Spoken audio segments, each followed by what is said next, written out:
Yes, we are back for another edition of Commissioner's Corner. I am your host of the most, NK, aka the man of the hour, too sweet to be sour. Well, of course, I'm always joined by my co-host, the UK's number one black wrestling historian. How are you doing, sir? I'm good. I've changed my camera today. Yeah. Yeah, I just wanted to get a bit more comfortable on my sofa here, so I've changed my Yeah. camera. So, because usually I'm facing this way, and you can always see my dogs that stand behind me, or Yeah. whatever. So they're always on my shoulders and stuff. So I figured I'd change it today, so they don't get on my shoulders. How's it going? How's your day been? How's your bank holiday? Yeah, my bank holiday's been pretty chill. Obviously, there's been hip hop is alive and well. So Really, what's been happening?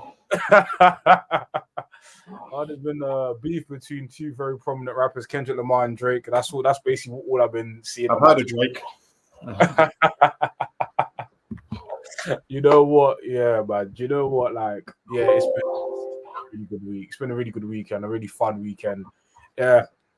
Bit of a quiet weekend in terms of like wrestling stuff. Of course, like Backlash was on, but yeah, I was occupied doing other stuff, so I didn't get to watch Backlash live. But have you watched much wrestling at all recently? Honestly speaking, nah.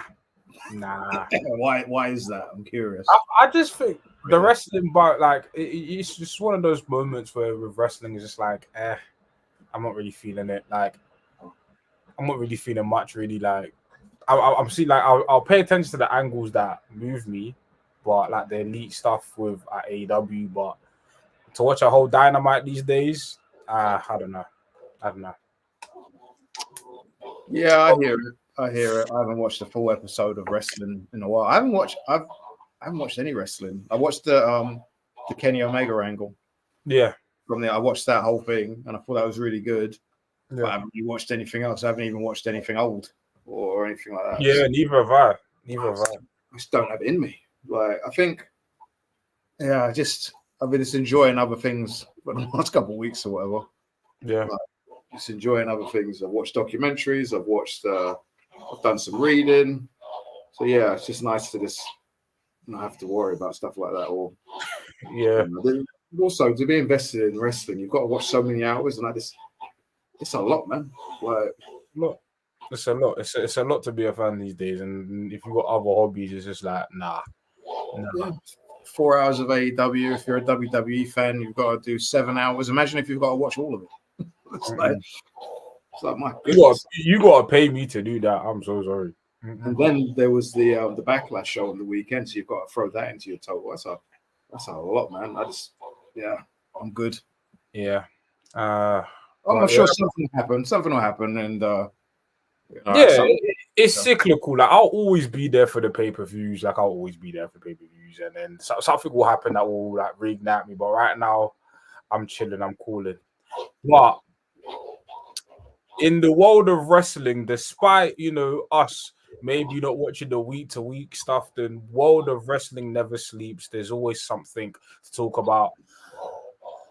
The title of this episode, Vince McMahon and John Laurinaitis legally respond to the lawsuit that Janelle Grant filed earlier in the year.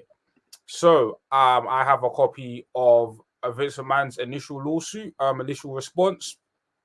Vince McMahon filed his first, and then John Laurinaitis' legal team had a response, basically siding with Vince McMahon. But I'll read the first.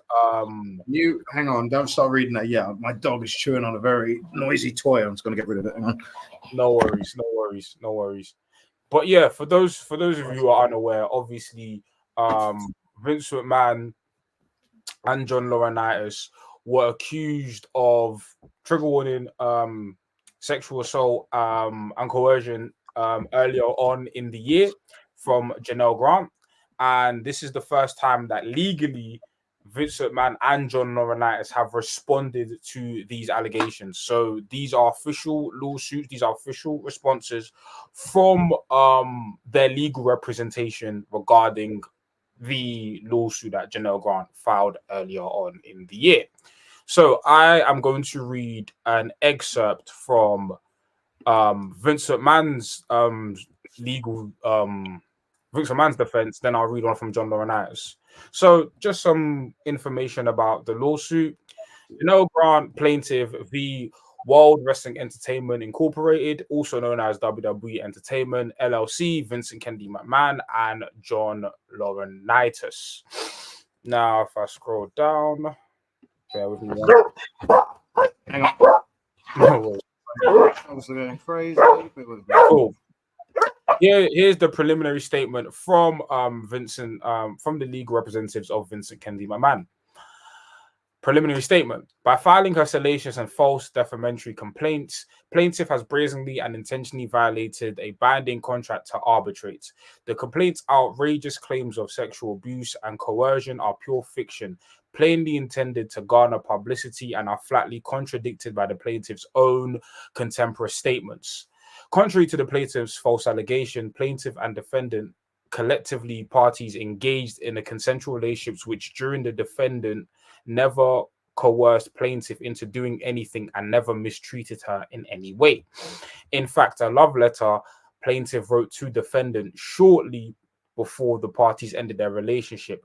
Plaintiff described defendant as, quote, my best friend, my love, my everything, praising him for the wonderful, tender, vulnerable, heart on your sleeve soul you really are.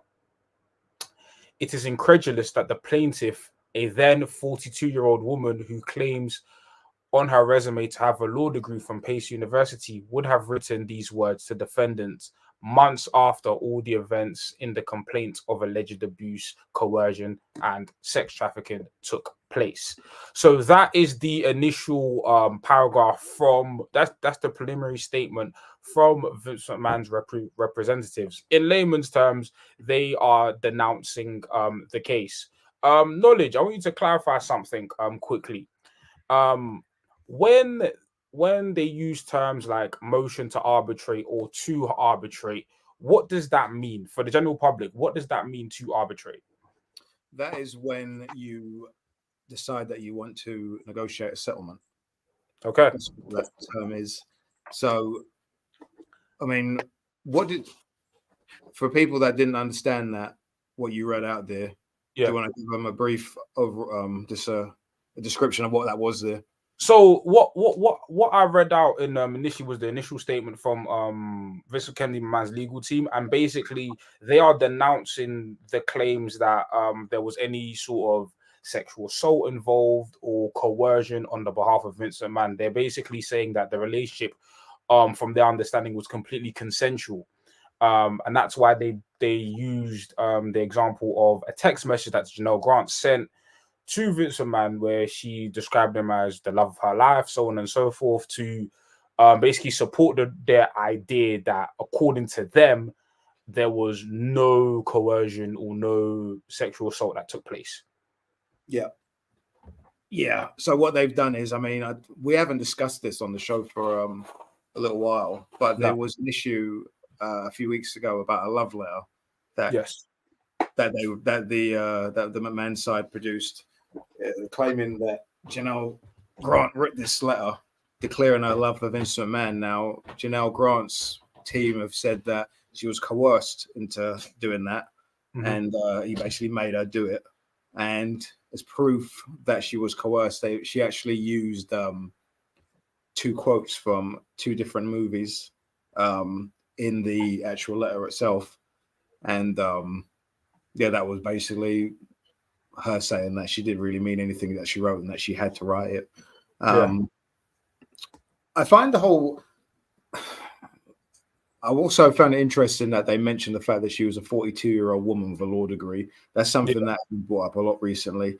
Mention her age because I think they want everyone to understand this, that she isn't an innocent young woman, but also the fact that she's got a law degree. It's mentioned the fact she got a law degree because they want us to know that maybe she was aware of all of laws and that she was aware of everything that she was doing in order to do this at some point going forward. What are your thoughts on this? We haven't really discussed this properly for a while. Obviously, the text message, obviously, the initial lawsuit was like hard to read regarding this matter. And I'll say this regarding this. this isn't the first time Vincent Kennedy McMahon has been allegedly accused of these acts. So I find it hard to, personally speaking, from a non-legal perspective, I find it interesting that they're trying to denounce Janelle Grant's claims when for multitudes of years there's been several claims about Vince McMahon and so on and so forth. There's been claims for decades about, you know, certain proclivities and certain activities he got up to. So for me, it's a situation where I side on the side of the plaintiff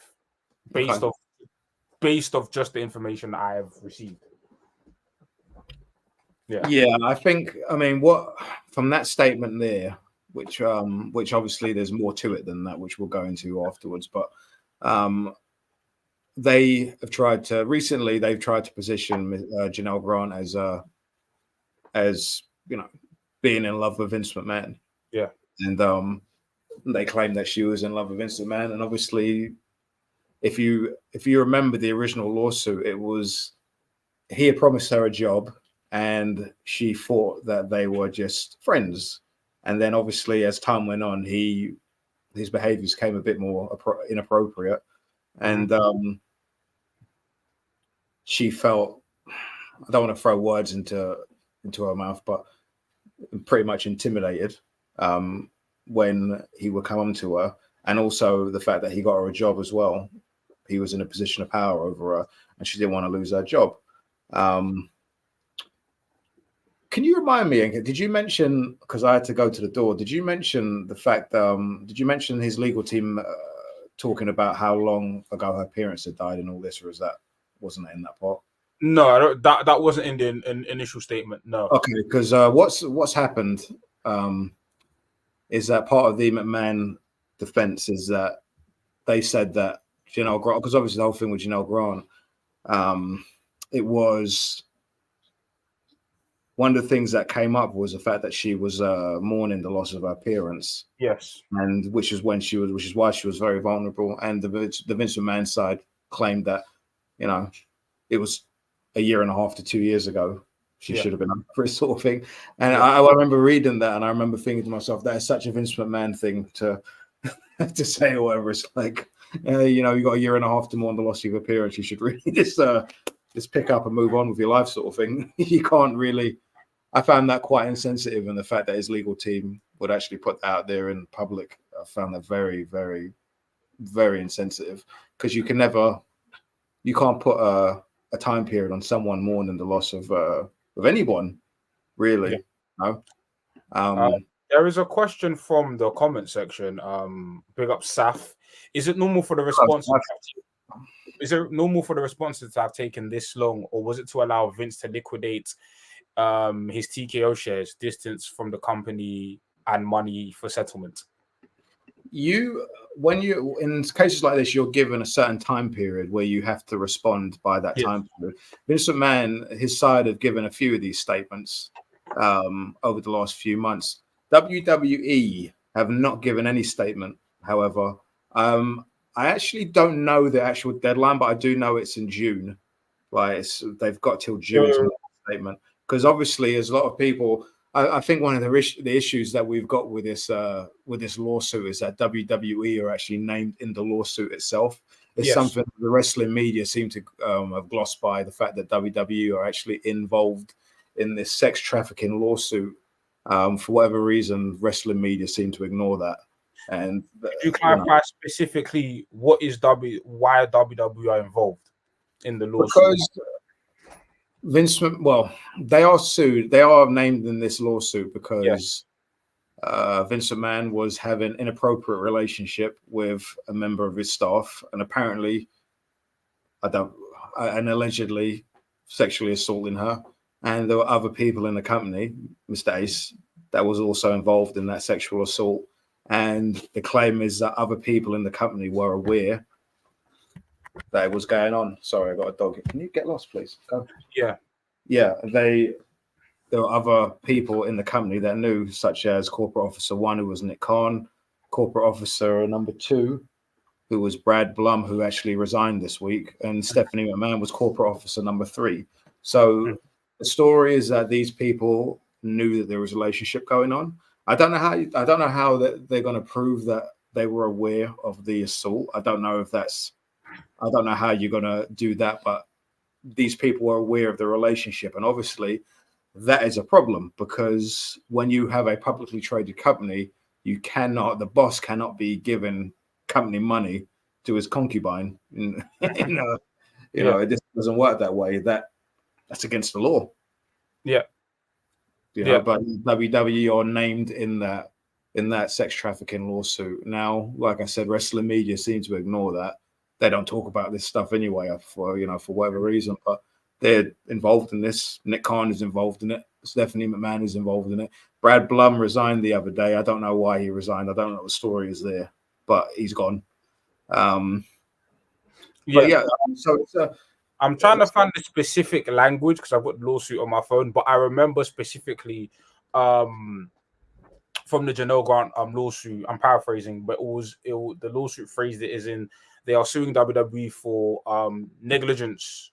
It was like negligence, and obviously, like what you said, from Janelle Grant's legal team, there is a belief that, like you said, the corporate officers that were later revealed to be Nick Khan, Blum, and so on and so forth, that they had information of the dealings that they were having. Not necessarily that these guys aided, but there was knowledge. Well, some of them, it alleges that they had deeper knowledge than others. Not all corporate officers had the same amount of knowledge as each one.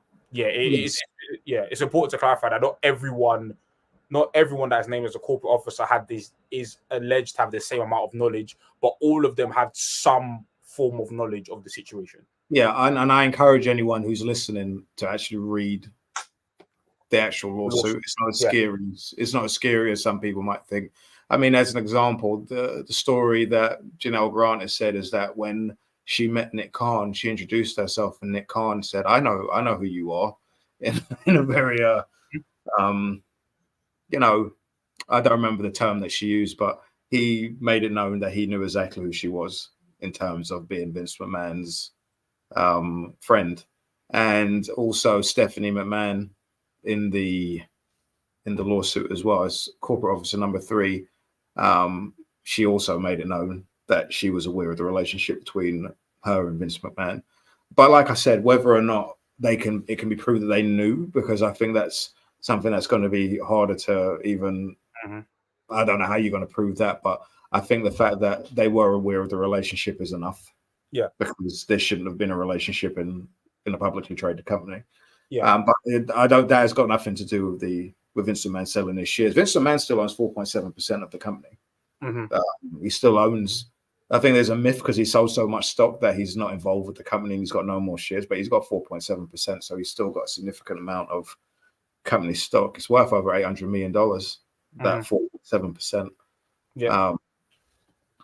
But yeah, I mean, sorry, go ahead. No, I'll continue because I was going to move on to the John Laurinaitis stuff. Do you have anything more to add on this then? It was also something that we never knew before about Janelle Grant. I remember we were discussing this. I don't know if it was on here, but it might have been this privately. We were discussing this, and I wasn't aware of how Janelle Grant, because she didn't have a job, and I wasn't aware of how she was living in that apartment complex that Vince McMahon was living in, because obviously if Vince McMahon is living in an apartment complex, you would imagine that it's quite a nice, it's quite a nice place. But it turns out that she was engaged to a gentleman who was I don't remember his exact job. I wish I should have. I've been so busy today. I should have had this information, so I apologize. But she was engaged to a gentleman who had a really bad job and a good job. Sorry, in the engagement, they broke the engagement off, and he allowed her to stay in his apartment while she got herself together. That's why she was living in that apartment. The McMahon side, the way they wrote it when they had a response and basically saying that she was having an affair behind the gentleman's back with Vince McMahon, but Janelle Grant's team have said that he wasn't living there at the time. They'd already broken up and that there was no more relationship. The engagement was off. I'm sure that that's something that's going to come up later on. If it does need to come up, I think if that would be easily proven for the Janelle Grant side to actually ask him to put a statement out. But just wanted to add that in. Yeah. So this right here is an excerpt. I'm reading the article from the Wrestling Observer. This is basically details quite succinctly John Laurinaitis' legal response. And it includes quotes from the actual legal document itself. I think it's best if I read this for our audience instead of reading the paragraph again, because in fact, no, do you know what? I'll read the opening statements from John Laurinaitis' legal team, then I'll read the Wrestling Observer article. Yeah, because it's quite short. So, defendant John Laurinaitis, by and through his undersigned attorneys, respectfully moves this court for an order compelling arbitration of this matter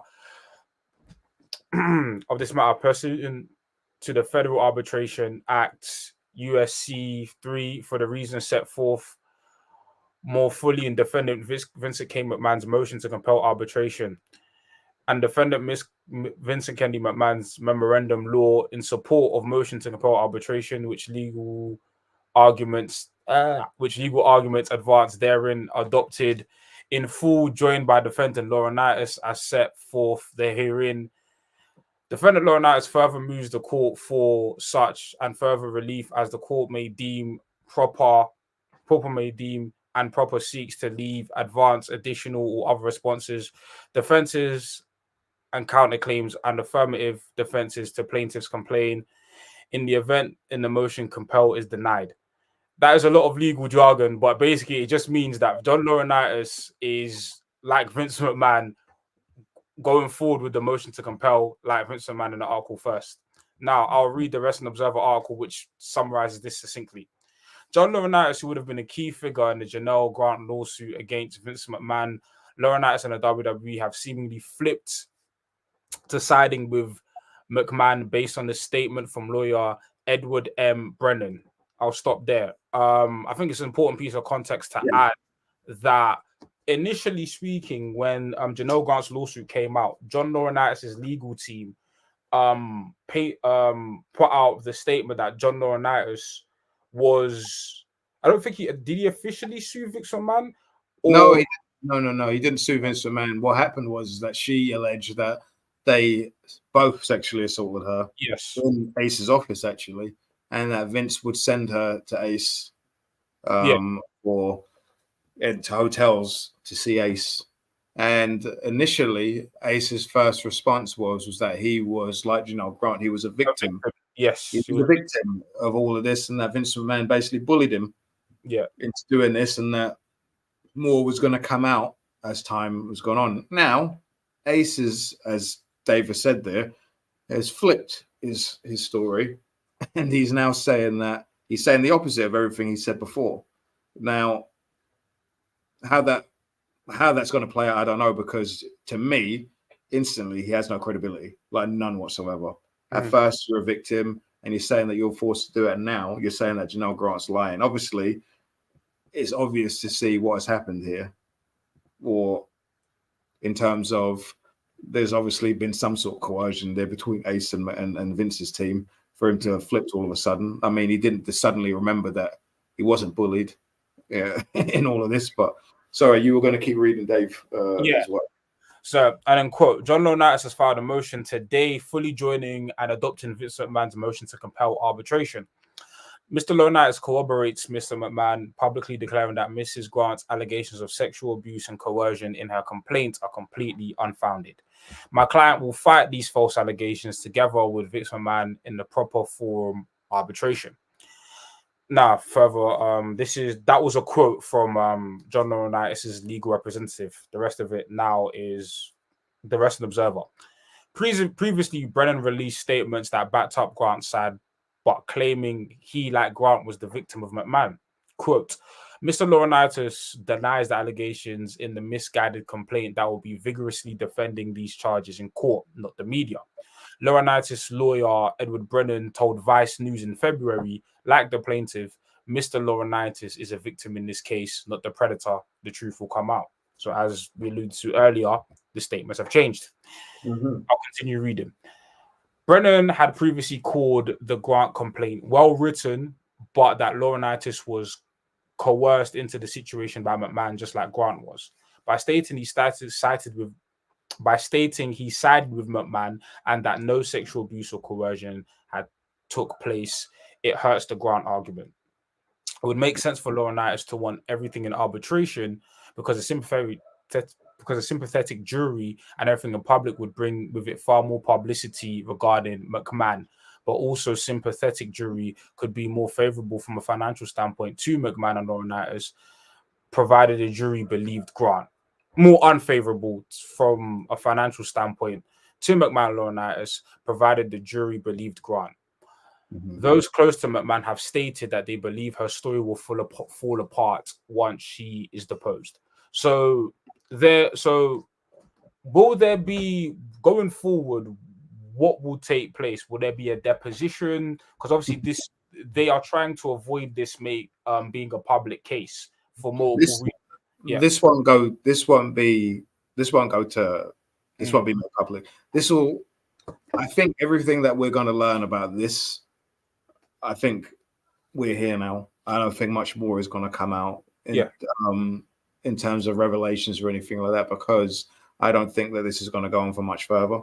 I don't think this is going to go on at all. This isn't going to go to court, because there's no way WWE and Vince McMahon are going to want anything coming out at all. Because I remember Janelle Grant's lawyer a while ago saying that she'd been in contact with other former employees from WWE over the last 40 years. And they don't want that anything coming out in court, potentially. Can you imagine the amount of skeletons that they've got that could come out in court that woman may have on them? So what's going to happen is that they're going to privately settle this out of court. I don't know what that means in terms of what Miss Grant will get, but yeah, this isn't going to go to court at all. If it does, I'd be tremendously shocked, and I'd think to myself, I know that Vince McMahon the story is that he wants to just get all this behind him and he wants to continue working. So if he does want to continue working, the easiest thing for him to do is just to settle. They're confident that he's not going to have any criminal charges. Apparently, that's the story.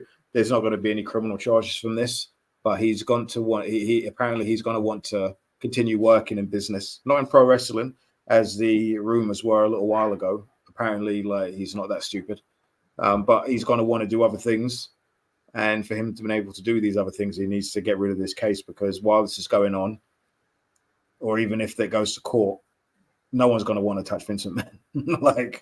If more stuff comes out, this is bad enough. I mean, those text messages, those text messages were enough to ruin a man's career, let alone what else they may have on him going forward. So I just find the whole thing with Ace, it's just really sleazy. I just find it so sleazy. The fact that, that he flip and all of a sudden first he was a victim and now he's not. I mean, yeah,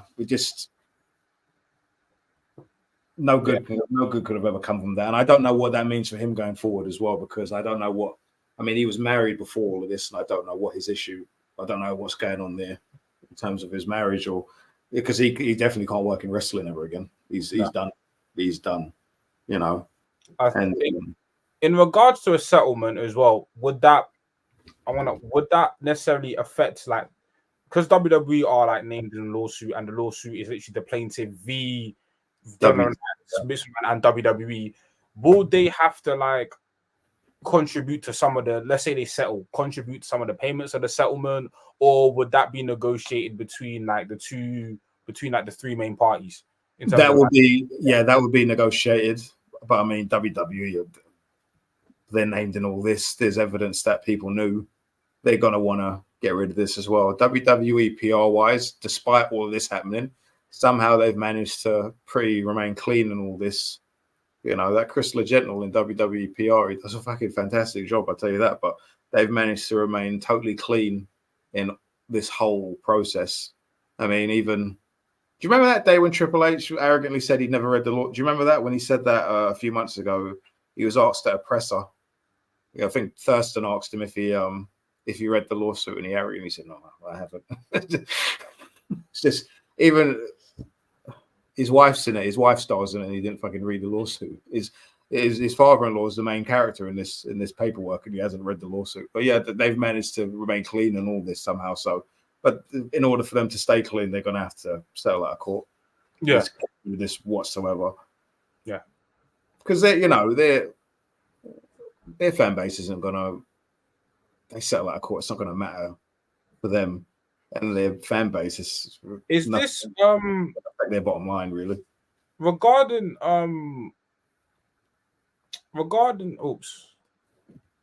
Alex says thanks for the updates on this. Regarding previous law, I know the Rita Chatterton case, was that an NDA? Was that settled in like a deposition as well?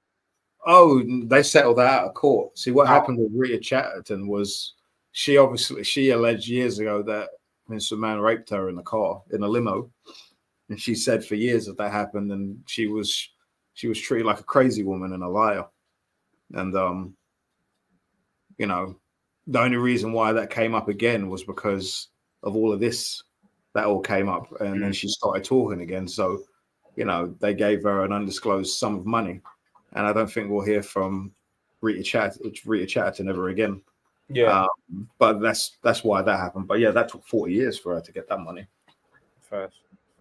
I'm just trying to see use previous cases to kind of like just see how this one will go. But like you said, they'll most likely be settled outside of court, and unless something insane happens, will probably be the last we hear from it, but the last piece of information regarding the case that we hear. Yeah, you want to. Yeah. Well, we'll hear other bits because they're going to release statements and stuff. But as far as any more details in what was going on, I think we're done with that part. I think the next main thing will just be a few back and forths, and then a big settlement will happen. We probably won't even know the sum. Actually, we probably will, because WWE are a publicly traded company. So, what if they give out anything, that will come out? Okay. But Vince McMahon, I don't know if that will come out. I don't think he is obliged to release that information. Yeah, it would just be hearsay at that point. But I mean, yeah, it's it was a big story at the time, and it's slowed down as far as mainstream media. News Nation seems to be the only news outlet that are covering it.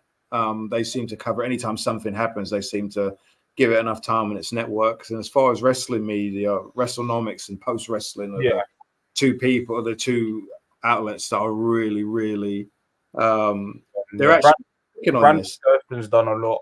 If you want to find out more, because obviously, we are not journalists, but we like to stay tapped in. If you want to find out the nitty-gritty details from a proper journalist, Brandon Thurston's done some amazing work on this case. He's done a lot of amazing work on this case. So if you want to find out more details from a journalistic perspective, Brandon Thurston's done some. It was Brandon and it was Brandon that found out that Nick Khan was corporate officer 1, Brad Blunt was 2, and Stephanie was 3. Yeah. They're the only 2 guys that are actually investigating this. Dave does the write-ups every week. Dave isn't investigating it. Dave is just writing up the news throughout the week. Yeah. And the other outlets just aren't covering it. Well, they're not covering it. Yeah. But I think that's it in regards to the Vince McMahon update. Now we're gonna move on to an interesting fact that Knowledge updated me today. I believe this is an anniversary of the WWE name change from WWF to WWE. Am I correct? It is. 2002, they changed the name from WWF to WWE. They lost the final lawsuit to the World Wildlife Federation, and they'd been going on for years. And they'd come to agreements where where the wrestling company could use the name. But the problem was that they weren't. The agreement was that they wouldn't use it in Europe and mainly the UK. And obviously, the way Vince McMahon and that company has always been is that they can agree to things, and they'll never adhere to anything. It's like you have to adhere to their agreements, but they don't have to adhere to you.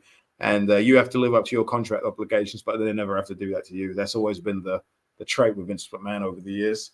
And that one cost him big because that name that he marketed for years and he put so much into it, fucking he ended up losing it and they had to start again. But you know what? The crazy thing is that they've been WWE way longer than they were WWF at this point. And it's crazy because it took me over 10 years to stop calling it WWF. I call it WWE now. So, but yeah, that was a big story at the time. You know, the thing was at the time when they changed the name, there was so much worry in wrestling and even in the company that some people were going to be confused by the name change and wouldn't be aware that it was the same promotion. And I think that they did a really good job in terms of marketing the name change because they did the whole "Get the F Out" campaign, and which I thought was quite funny and it was good. And I think they did a really good job. But there's always been this thing with pro wrestling fans where these promotions think that wrestling fans are stupid. And I mean, to be fair, they've got evidence that backs that up. Do you know any time WWE ever had to change their TV channel, like to say Raw moved to another network, there was always a worry that wrestling fans wouldn't understand that they'd change channels. So they'd really get in your head that, you know, we're going to be on TNN from next week or in 2 weeks' time, we're going to be on TNN. We're not going to be on USA Network. And to be fair, every single time they changed channel, the ratings took a massive dip because people weren't aware that they changed channel. It happens every fucking time. But yeah, they had to change the name. And yeah, I mean, look at, doesn't matter now. They're massive now. It's also the 40th anniversary of Kerry Von Erich beating Ric Flair today. I've actually got that on my TV now. I'm watching the build up. Ric Flair is on my TV wearing a very loud, bright blue suit right now. But yeah, Kerry Von Erich beat Ric Flair for the world title 40 years ago at Texas Stadium today. That was my favorite title change in wrestling history, okay? My favorite one. Never seen a title change that brilliant before. It was great. It was emotional. And everyone in that building was so happy when Kerry won the title because he was this was a super babyface, the super babyface. He won it in honor of David Von Erich because David had died and Kerry got a world title shot against Ric Flair. You see, because what had happened over the last 15 years was that Fritz, the father, he'd never won the world title. And he had opportunities against Terry Funk and Dory Funk and Jack Briscoe, and he never, ever done it. And David had title shots and Kevin had title shots and even Kerry had title shots, but none of the Von Erichs could ever do it. So in memory of David, Kerry and Ric Flair wrestled at Texas Stadium in front of 32,000 people, and Kerry finally beat the Von Erichs, finally won the world title at that night, and it was absolutely brilliant. It's pro wrestling at its best. But it really was. Old school wrestling. Yeah. The match wasn't that great, if I'm honest with you. They've had way better matches, but there's just brilliant stuff. Yeah. Speaking of that, speaking on WWE, there's a comment from Alex that is a perfect segue to the next segment. The Kendrick Lamar feud is nothing over the Triple H versus Fightful PWI feud. I disagree. Because Triple H said that, Alex, and the other side were fucking waving white flags already. That, mate, I tell you what, that infuriated me over the weekend. I was just, go on, let's tell the audience what went on there. At the Backlash post press conference, there was, I can't remember the exact question, but there was a question posed to Triple H. There was a question posed to Triple H. I'm sorry, I don't have the question in front of me right now. The question was about Drew Gulak being released and whether or not it was to Ronda Rousey's comments about Drew Gulak. That's what the issue was. Yes, that's what was my bad. And then Triple H basically doubled down that he was released and that the contract had expired. Yeah, contract has expired. Sorry, contract had expired, and he basically I can't remember the exact quote, but he basically said that you need to get your news from better sources, not like Fightful and because the journalists had quoted Fightful and PW Insider as the sources. Yeah, I just want to say that him saying that Gulak's contract wasn't renewed, it's fine, but why wasn't it renewed is the question. And I know since then they've leaked stories to Fightful because they're the ones that have reported it, saying, "Oh, the reason why is because he was a bully." I tell you something, Drew Gulak was always a bully. He was always a bully. He was a bully for years, and he signed contract extensions since he was a bully. So it's obvious here why his contract isn't being renewed. Let's put that out there now. But yeah, so Helmsley said that at the presser, and he spoke about reputable sources, and he mentioned in terms of Fightful and PW Insider not being reputable, and fine, he said it. Cool. Now, my issue after that was the way those idiots at Fightful and PW Insider reacted to it. And but play devil's advocate, but do you think they reacted that way just to maintain their relationships? Oh yeah, that's all it was. That's all it was, and that's a problem. That's a problem because as news sources, and if you want to be taken seriously as journalists, if someone of power makes mention of you not being credible or they criticize your work, your job at that point isn't to reach out to them or publicly acknowledge the fact that they've said this and that you're publicly offended by this. I mean, we see it on the news every day. Donald Trump, anytime someone writes anything negative, even if it's true about someone like Donald Trump or the Republican Party, is that, if you were going to correct people, you'd be doing it all day at the end. It's just like he said that, and these Sean Ross Sapp and Mike Johnson, they immediately went out there and they said, "Oh, just to let you know, guys, they called me and they let me know that it wasn't aimed at me. It wasn't aimed at us." They both said that, and it's just like, were you telling us? Stuff like that annoys me because these pro wrestling media outlets are so desperate to maintain these relationships with WWE, so they go out there and they say that, and it's just like you shouldn't be doing that kind of stuff. If they think that, that's fine. Just do your job. That's all you need to be doing.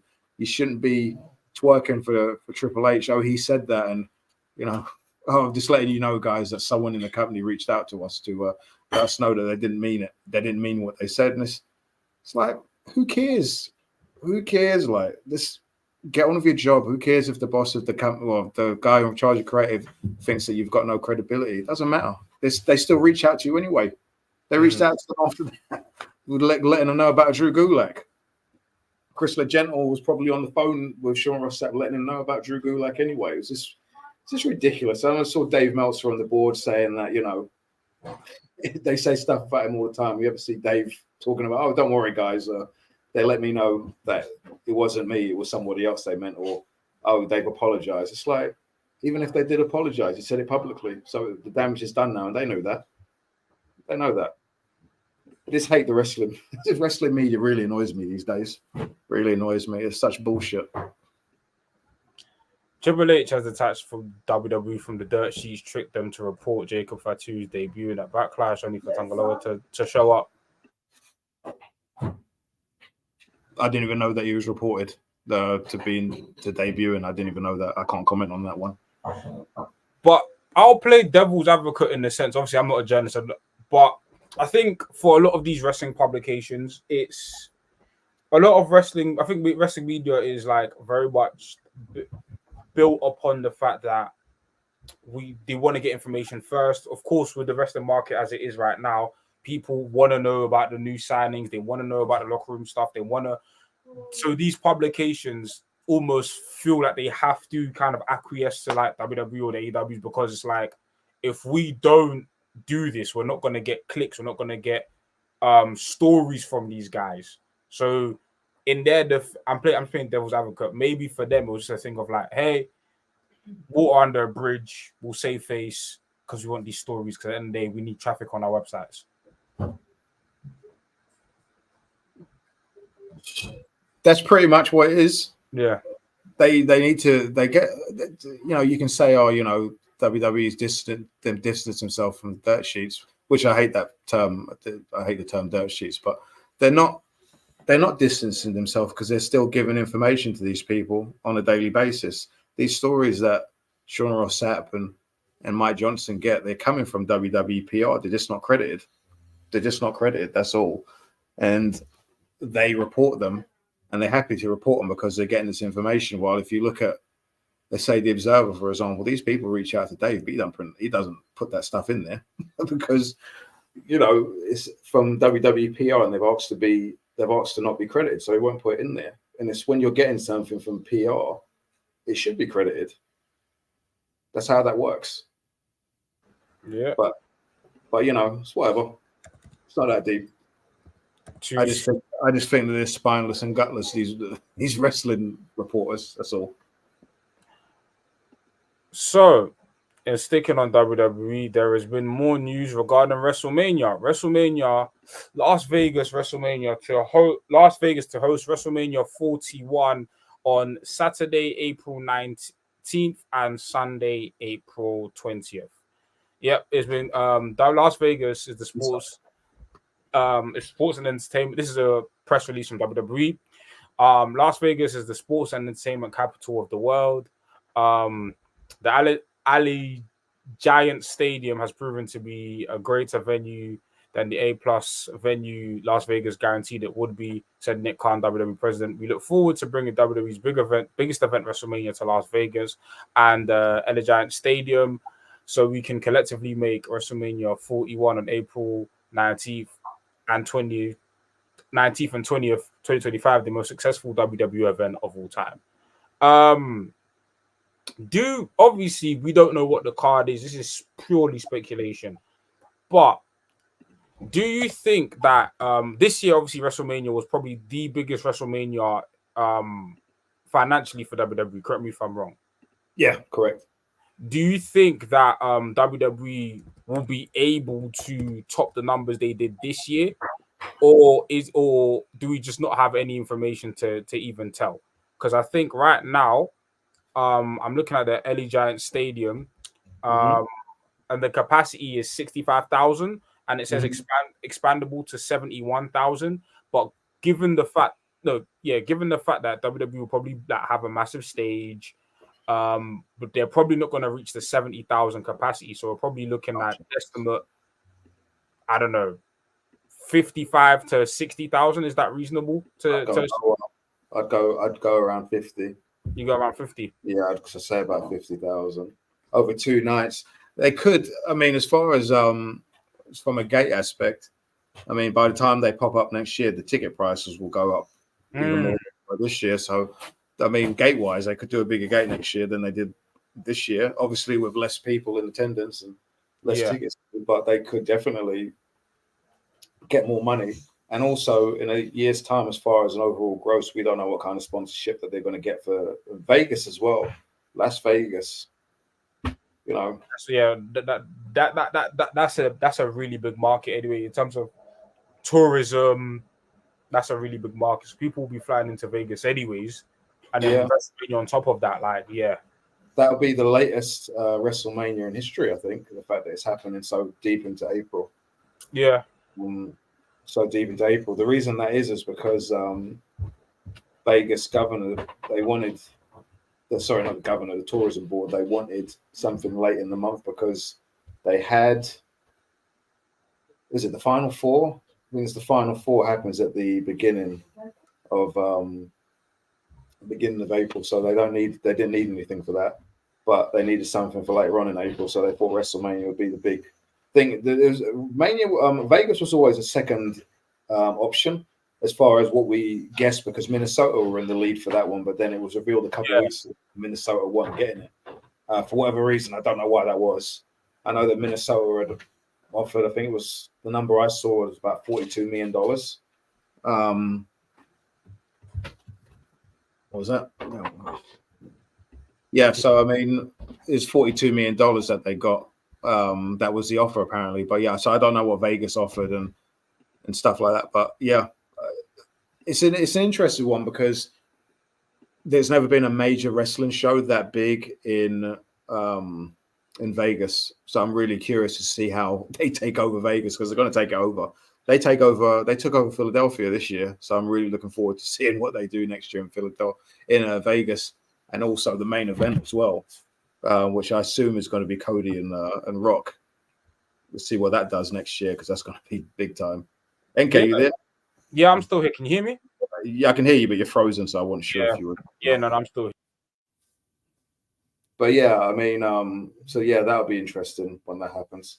And it's another thing as well that I haven't seen anyone mention, but AEW were there the following month with Double or Nothing. I think they really need to consider moving that thing because they don't need to. Vegas doesn't need 2 wrestling shows, like especially one the size of WrestleMania and then Double or Nothing come in. Because if people are flying into Vegas for WrestleMania, they're not flying into Vegas for Double or Nothing, like at all. So I think they need to really examine what's going on there in terms of, In saying that, I don't know where the AEW will be next year. Their tickets are moving fine for this year, but I don't know where they're going to be next year. But yeah, if Vegas has got WrestleMania, they need to seriously consider moving that Double or Nothing show because I don't see how you can come a month after WrestleMania and expect any type of success because Vegas is going to be on a wrestling hangover at that point. NK, you there? Okay, NK is not there. Okay, Alex has said they all got CM Punk and Dustin's returns wrong. The CM Punk return, I wouldn't know. I can only use Dave in the Observer, and Dave always said that if they agree to CM Punk coming back, he'll be back. And every time Dave was asked, he didn't know. And WWE, to be fair, even CM Punk admitted that they didn't speak until quite late into the whole thing. So I don't know what Fightful and PW Insider says. I always found Fightful and PW Insider quite. I find Mike Johnson quite credible. The rest of them at PW Insider not so much. Sean Ross Sapp is good in terms of what he does. He's about scoops and stuff, so that's good for him. But yeah, as far as the CM Punk stuff, I can't comment on that. Okay, NK's frozen you lot, so I'll continue until he gets back. But yeah, so and Dustin, what was the situation with Dustin Rose? I have no idea. I didn't even know Dustin Rose was off television. Well, in fact, he's always off fucking television. He's barely on it, but I don't know if he was back or not, so I can't comment on that one. And I'm trying to think until NK comes back, is there any other news that I can think of that might interest some people? Let me think about this. Don't know if anyone's watched AEW recently. That Elite thing with Kenny Omega was really fun. I really enjoyed that. I thought that was excellent stuff. I was really surprised when Kenny even did anything because he said a little while ago that he was due surgery. So I don't even know if Kenny's even going to have surgery. I don't know. I'm thinking that they might be working us on that one. I'm not sure. It's got me thinking, is he going to be back for Double or Nothing? They're probably going to do some sort of Anarchy in the Arena match between the two sides. Is he going to be on that show? Is he going to actually get surgery and then come back for All In? Because he should be back. My computer completely crashed, but sorry about that, guys. I don't know where I left off, but I was just talking about Kenny Omega. I just started talking about Kenny Omega and whether or not he's actually getting surgery. I was just talking to myself here. No worries. But I was basically asking the question. Obviously, Sadiq Khan promised. Basically made like it was one of it was it's the London Mayor. Yeah, he basically I didn't vote. I don't live in London, so I can't vote for him. Yeah. So obviously in his campaign, he obviously made a promise, or not a promise, but he basically said that he wants to bring WrestleMania to London. And obviously in our previous episode regarding WrestleMania with Mex, we discussed that the reason why WrestleMania hasn't been in London or isn't in London is because London doesn't want to pay the site fees. And we said that the reason why Tony Khan got to use Wembley is because he paid for Wembley. He paid to use Wembley. Mm-hmm. Obviously, we don't know what's in the mind of Sadiq Khan, but do you think there's any validity to his plans to get WrestleMania to London, and why the change of heart in terms of paying the site fees now and not before? Well, if you know what, NK, I'm going to be 100% transparent with you. I don't really know much about Sadiq Khan's policy because I don't live in London. So only stuff I know about Sadiq Khan is the national stories that I read. So I can't really determine what's in his brain or whatever. I saw the statement that he made, and he said he was going to try and get WrestleMania, the Olympics, and the Super Bowl in London. I'll tell you this right now: they're not getting the Super Bowl. Yeah, the Super Bowl is not feasible. It doesn't make sense. It doesn't make sense. There's no way that they're going to get the Super Bowl. Can they get the Olympics? I don't even know how that works these days. I have no fucking idea. There's the amount of money that it cost last time. I would doubt it. Yeah, that's the thing about getting the Olympics again is tough. I know. Obviously, England as this applies to England. England as a whole has been bidding for the World Cup for a long period of time, but that's different. But when did we get the Euros, the European Championships? I remember in 1996, but did they get it again after that? I don't believe. Let me see. I'll have a quick look right now. Euros. I was just curious. In England. Let me see.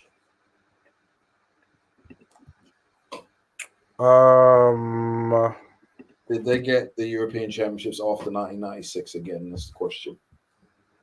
I don't believe so. No, I don't believe so. It doesn't look like it. Okay. Well, yeah. So they're not going to get the Super Bowl for a myriad of reasons, and I don't know how the Olympics works, but I would doubt that they'd get that. That's a massive financial investment. Like, it's a huge financial investment. And as far as WrestleMania, I mean, they could get it. I mean, all they've got to do is offer the money. That's literally, that's what you've got to do is just offer the money. I mean, what's changed? I mean, I've always been told that as far as wrestling goes, they were never going to pay the site fees for wrestling. They missed out on the Cardiff show that WWE did, the Clash at the Castle. They missed out on that. They were offered that one first. Yeah. And they didn't want it. It was Wales that paid for that. And Wales... So a quick update from Saf. Big up Saf. It's in his manifesto. Essentially, he's saying it now that he will hope to get funding from a Labour government. Yeah, well, if they want to invest that money, I mean, if they did, it'd be brilliant there'd be a lot of people coming in for WrestleMania. I mean, definitely. But that was the issue before with the Cardiff show, was that they wouldn't pay for it, and Cardiff did pay for it. And I know that Cardiff had a lot of people come in. We discussed it on here. Yeah. The amount of people that went to Cardiff. So maybe they looked at that and they saw the amount of the way that helped the Welsh economy. And also, we've had a couple WrestleManias since then, haven't we? So we had the one in Hollywood, the first Cody and Roman one, and then we had the second one. And I mean, so many people flew into those states for that show. And the way that would have lifted the economy. I mean, don't get me wrong, it's not a Super Bowl or anything like that, but I mean, it's still a massive deal, the amount of people that came in to those states as far as hotel and restaurants and all that stuff, the amount of money they spent. So maybe they've looked at that and thought, hey, that'd be brilliant. And I think WWE could sell out Wembley over 2 days. The issue that they may have is that a lot of their fan base is American, and I don't know how many American fans will actually fly over to Wembley for over 2 days. That's the only thing I'd be skeptical of. But there's loads of wrestling fans over here and in Europe that will travel to Wembley for 2 days. I mean, loads of European fans flew into Wembley for All In, and WrestleMania is a far bigger deal than All In. A way bigger deal. It's not even comparable. So yeah, and obviously, like WWE have like expanded. They literally just did a show in France, and they're going to do a show in Germany. That it's going to be a real test of like they European market, and I feel like they're really at least trying to get more shows in that European market. So if they were to do a WrestleMania, there'd be just a ton of European fans. I'm sure a lot of fans would fly into London from an American perspective, the same way like a few Brits, even heck us Restings, a few of us flew to the States. I'm sure a lot of Americans would fly to London. London already has a high tourist. It's already a tourist attraction city, anyways. Doubled up WrestleMania. Mm-hmm. It's just a massive incentive for people to come through. So it is interesting. Now, do I believe in this person? Very interesting. It's very interesting. I mean, I hope London gets it. I think that would be really good for wrestling in general. They're at WWE in a state because I remember. I think it was Nick Khan. I think it was Nick Khan who said that they were trying to get all the B pay-per-views out of the US and charge site fees for the B. You two, can you stop it, please? Yeah, sorry. Yeah, they were trying to get site fees on all the B shows and all the keep going. A shows were going to stay in the US. So, I mean, they've got a B show in France, they've got the B show in Scotland, they've got a B show in Germany, and I know that they're going to be trying to get other B shows, but WrestleMania in the UK would be tremendous. I mean, they're at a stage now where they're not selling on pay-per-view anymore. They're not selling the shows on pay-per-view anymore, so they literally are just streaming the shows to Peacock. They don't have to worry about people buying the shows and time zones or anything like that. They just sell the show. AEW at the time when they announced All In, they thought All In was going to be on HBO Max. Well, not HBO Max. Was HBO Max the streaming service that they HBO Max? Yeah. Yeah, they thought that was going to be on there, but they couldn't get the live technology at the time to deal with that. So they ended up selling on pay-per-view, and they think that the time zones hurt their pay-per-view sales. I don't know how much, but they still did near 200,000 buys on that. It was a really good show. I think isn't All In their second highest pay-per-view buy rate? Yes. Yeah, and they believe that if it was at a regular time, like a regular time, like 7 o'clock on the East Coast, they reckon that it would have been higher, which I would assume that it would have been as well. Yeah, But yeah, if they got WrestleMania, I mean, it'd be brilliant. I mean, would you go to WrestleMania in the UK? Yeah, you would go. At least one night, and maybe not two, but yeah. The cost of 2 nights at WrestleMania. I'd go around the corner. I was like, why not make a day out of it? Yeah, and it would have to be Wembley, I would assume, because AEW went to Wembley, so they're going to want to do that. But I also that's the best place for it in terms of from a prestige element. Prestige and also just Wembley's built for that level of tourism, because if you try to do any other football stadium, I know, for example, events wise, the Tottenham Stadium in London is another stadium that does a lot of events. Beyonce was recently there, but that I don't think that's feasible for a WrestleMania per se. It's too small. It's too small, so it has to be Wembley if we're doing it in London. So. Yeah. I hope London gets it. I think that'll make a lot of wrestling fans, and also think it's just fun, isn't it? Really, it'll just be fun, living here and having that pizzazz and all that hysteria around. The Rock will be wrestling most likely. I think we're going to get Rock wrestling over the next couple of WrestleManias. Yeah, so, I mean, if the Rock main event of the WrestleMania over here, let's say it was him and I think we're getting him and Cody. And if they build that story, they could do him and Reigns later on. They could do him and Reigns over here in Wembley on one of the nights. That'd be fun. Yeah, definitely, man. But but do I believe Sadiq Khan? No. I don't. You don't believe him? Okay. I don't believe him. I don't. I'll believe it when I see it. Like I don't. I don't buy it. I don't think WrestleMania. It's a nice gesture. It is. He lost me at the Super Bowl. It's like that is not happening. When you knew he was bullshitting, yeah. No. That would cost. They'd be losing so much money if they did the Super Bowl over here. Yeah, of course. Time zones, ad rate. I mean, holy shit. That would never happen. Yeah, like it makes no sense. It makes no sense. Absolutely not. But yeah, I think we're better off. We're more likely to get a Euros or World Cup than a WrestleMania. I think there's more incentive for them to do like those two, because, like I said, look what happened in Qatar. They built a whole new, whole new stadiums, like unethical, but look what it did for their economy. But yeah, go on. No, I was gonna say I think that's about it when it comes to news, unless I'm missing anything. You got any wrestling things you want to talk about before we go? Anything you care about or mention? Anything in particular? I'm liking what Jack Perry's doing. I'm liking this whole elite angle. I'm liking it. I want to see. I'm okay with Tony Khan's involvement, but I don't want him too involved, if that makes sense. I don't want him on screen cutting promos. Just take the bump. Maybe a backstage segment here and there, recruiting team, because I think they're going to do a team AEW versus team Elite. I was just saying that when you were gone, I expected some sort of Anakin in the Arena type match at Double or Nothing, but I was just speculating whether Kenny's actually working that or whether he's actually getting the surgery and coming back later. Because I believe it's later, because when he cut his promo with Okada, he was like, it was basically in a couple months. It gave me the impression that I was thinking All In. I was like, All In at Wembley, him and Okada. That's immediately what I thought. But then I was like, okay, maybe that's not the case. Maybe he weren't beating up that bad. I mean, Yeah. I think in regards to All In, before I will say, not there needs to be a course correction, but All In needs to feel like a pro wrestling show. I think with last year's All In, it was great to be in the building. It was my first ever AEW show live. I was happy.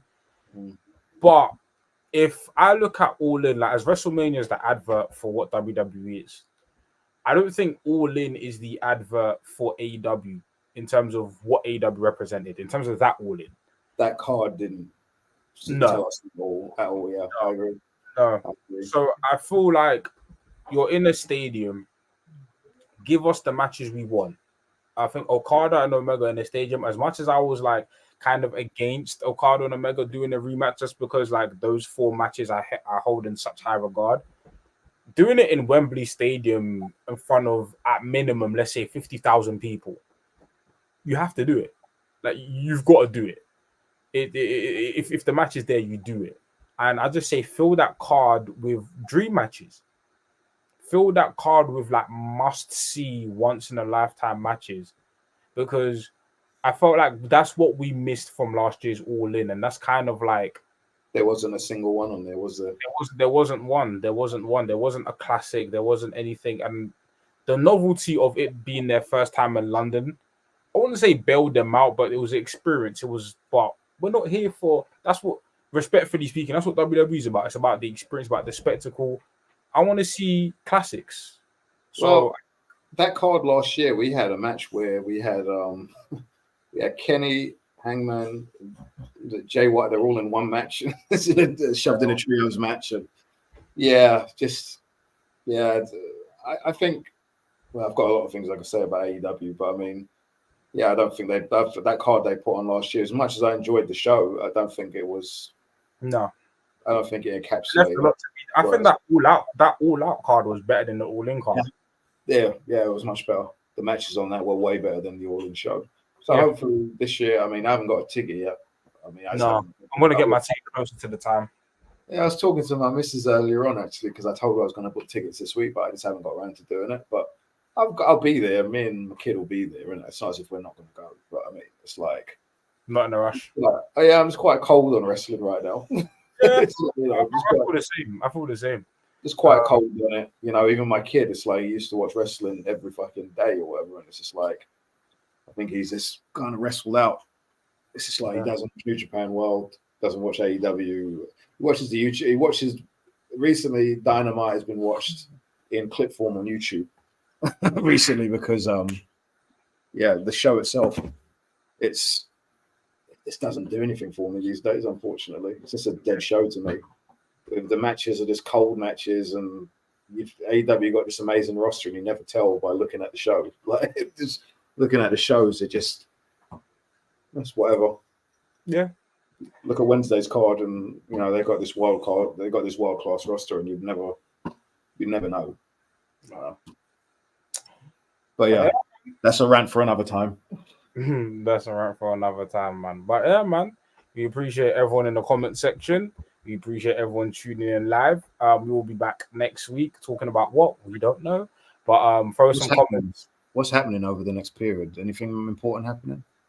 I'm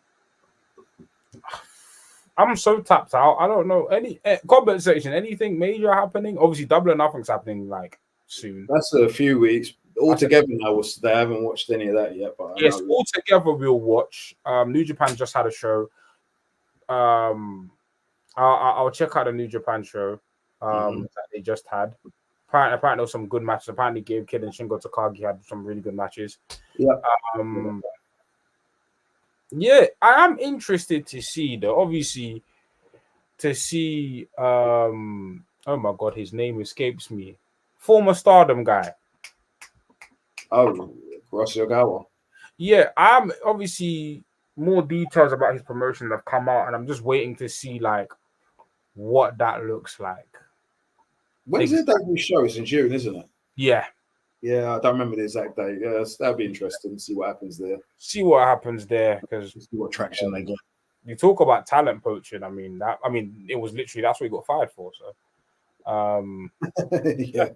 yeah. So we'll definitely see what happens with that. But I think, yeah, right now, like I echo the sentiments of knowledge. I'm just like, about everything, man. But we'll see. It's the cyclical cycle of wrestling. You'll be out there, you'll be in. You'll be out, you'll be in. So yeah. Yeah, exactly. I'm sure there'll be something that'll pop up in a little while that'll get me, get enthused again. Yeah, at some point. God knows what that'll be, but yeah, we'll see. Anyway, yeah. But yeah, guys, we appreciate you guys tuning in. We appreciate everyone in the comment section. Make sure you like, share, comment, and subscribe. Tell a friend to tell a friend. It's been Commissioner's Corner. It's been your boy NK. It's been Knowledge. Make sure you subscribe to Wrestling's. Consider becoming a member. You get access to exclusive content. You get access to the Discord. Make sure you stay tuned for the various other shows that we have. Indie Takers, the E, and our flagship podcast, Wrestling's, that comes out on every Friday. It's been NK, it's been Knowledge, Commissioner's Corner. We are signing out. Catch you on the next one.